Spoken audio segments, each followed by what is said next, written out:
See, one is an educator-centered or a teacher-centered discipline, where the teacher is worried if this rat-faced fellow is absent.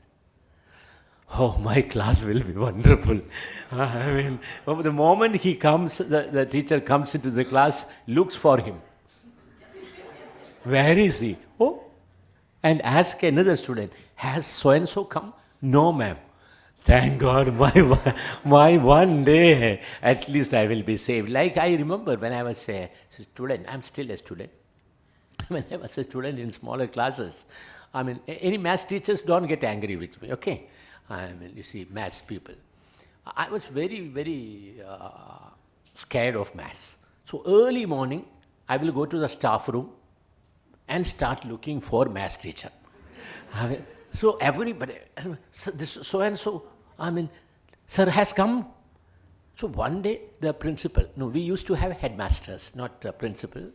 The headmaster one day called me, Ravi, you are very fond of maths. So I couldn't have told the truth. I was just wanting to make sure this fellow is on leave or something like that, so that my one day will be wonderful. So many a time teachers have this kind of a idea that if only this fellow was not there, or if only he didn't disturb my class, I would be comfortable.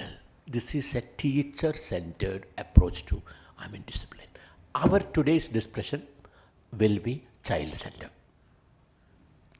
When you find Joseph is disturbing the class, Joseph is not able to sit at one place, he is doing this, he is doing that, the first thing that should come to the teacher's mind should not be what will happen to me or my class, rather what will happen, what will happen to Joseph.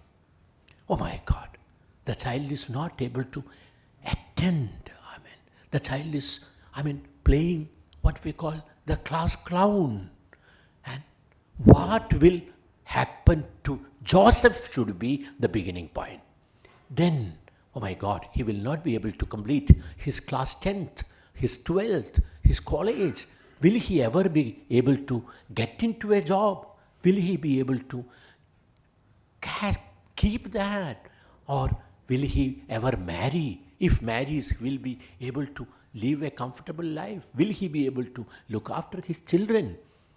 This is the other way to look at it. The moment the teacher's attitude changes towards discipline, then she is not a frustrated individual who will argue with the child, who will fight with the child. She will be compassionate. Then she will look at the child not personally, but professionally. Are you getting what I'm trying to say? She will start thinking about, oh my God, what can I do so that Joseph will be able to attend? Not Joseph will not disturb the class. And children are very discerning. They will understand in a minute what is the ma'am's problem.